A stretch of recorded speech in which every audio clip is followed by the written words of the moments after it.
Bien, continuamos en Bien por Casa y como queremos pues siempre estar informados, ¿no? Estamos pues conversando abiertamente aquí con Alberto Puquín, que nos está además ayudando a entender mejor ciertos temas, sobre todo temas relacionados a nuestra política, que de hecho nosotros como ciudadanos tenemos que estar informados, pero bien informados.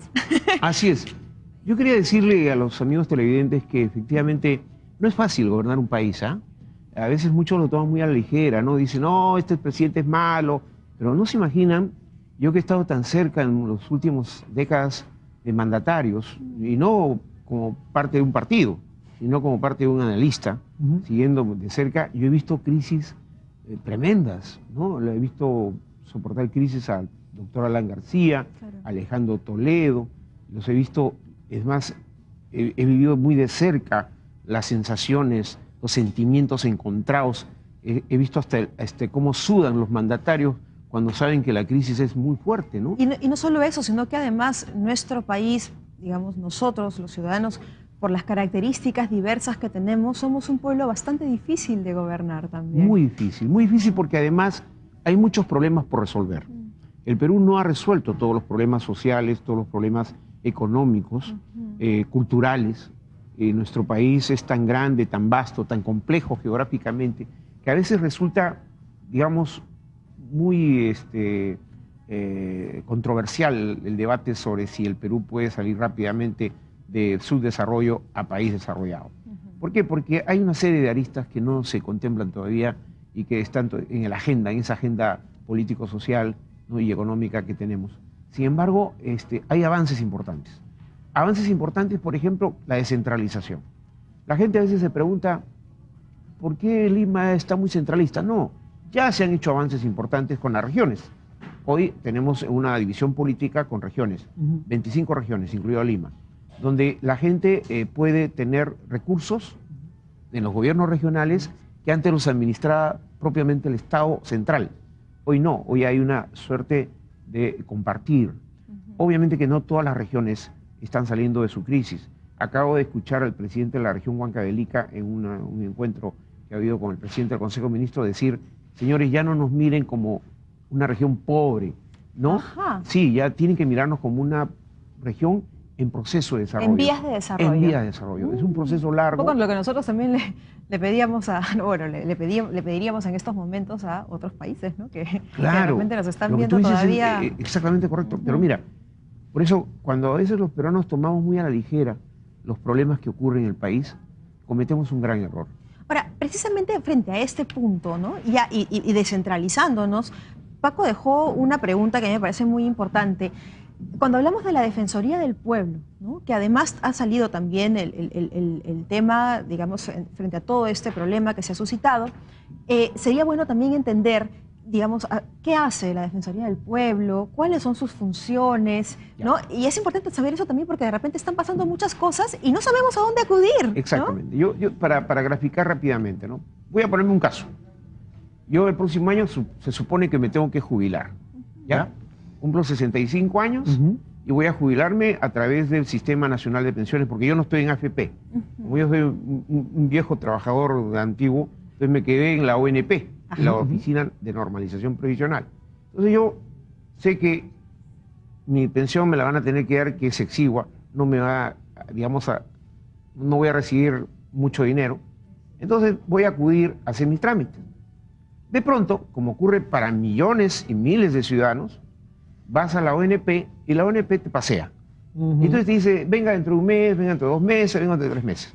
Bueno, ahí es donde interviene la Defensoría del Pueblo. Ahí es donde yo, próximo a jubilarme, voy y presento mi queja en la Defensoría y digo, señores, yo debo jubilarme ya. Sin embargo, en la ONP no me están tratando bien.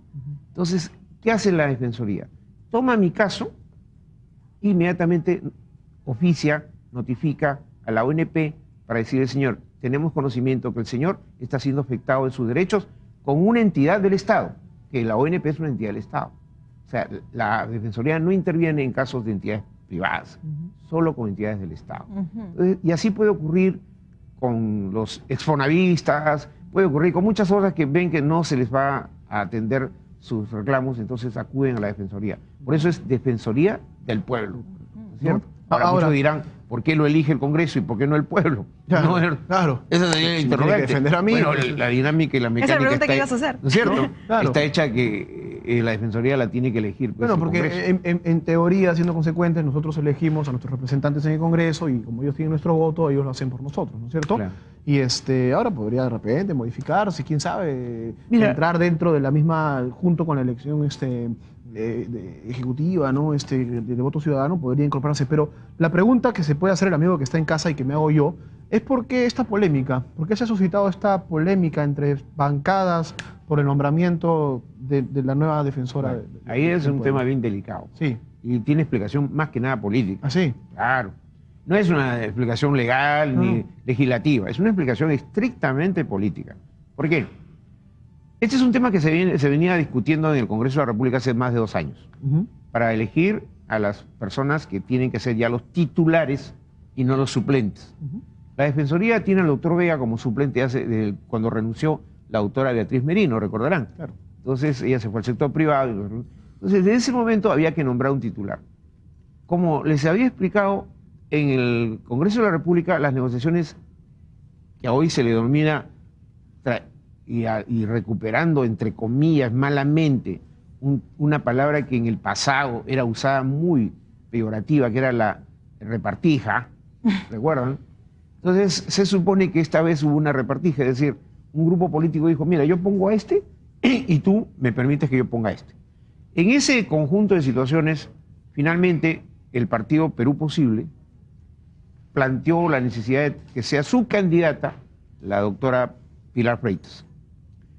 ¿Por qué se ha suscitado el problema? Porque ya la prensa había advertido que esta señora, esta abogada, tenía problemas, ¿no es cierto?, de cuestionamientos de varias instituciones, ¿ya? Ella fue jefa del Servicio de Registros Públicos, ha sido presidenta o no sé, o gerente, no sé, de directorio de la Fundación Canevaro, ha ocupado cargos públicos y actualmente es regidora de la municipalidad. Entonces, presentada todas estas situaciones, se consideraba que la persona no reunía las condiciones, vamos a decir, yo no puedo hablar mal de ella desde el punto de vista ético-moral, pero algunos decían que desde el punto de vista ético y moral no reunía esas condiciones, porque se supone que un defensor del pueblo, y ahí viene un poco a responder tu pregunta, tiene que ser una persona intachable, 2, que tenga la suficiente autoridad moral para emplazar al Estado en un marco de independencia. Y esa persona no puede ser militante de un partido político, porque si no, en este caso Pilar Freitas acaba de renunciar a Perú Posible, o sea, era militante del Perú Posible.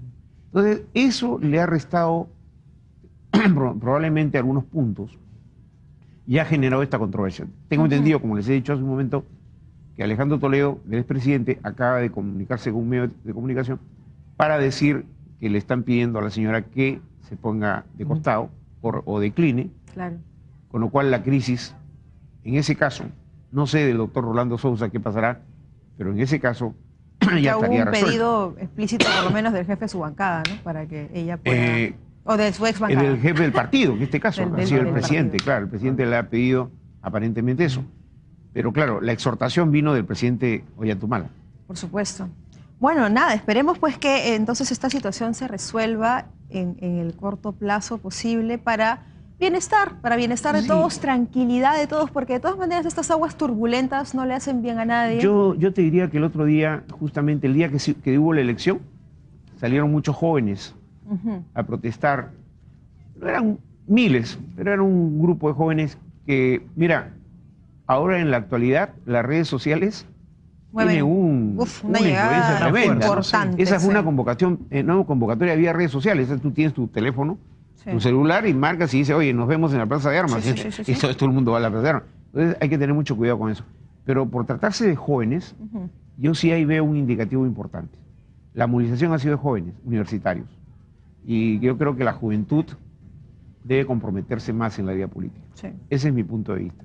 Yo creo que ya están demorando mucho los jóvenes en tomar y asumir responsabilidades frente a los grandes desafíos que tiene nuestro país, ¿no? Eso sería entonces un aspecto positivo Así es, dentro de todo. Totalmente positivo. Alberto, muchísimas gracias, como siempre. Realmente. Yo me siento bien en Porcasá. Estás Así en tu vemos, casa, estás en tu Alberto. casa. estás en tu casa. Muchas gracias. Es más, ahorita mandas al corte. Por favor. Usted mismo. No, realmente muchísimas gracias. Nosotros nos tenemos que ir a un corte, nos despedimos acá de nuestro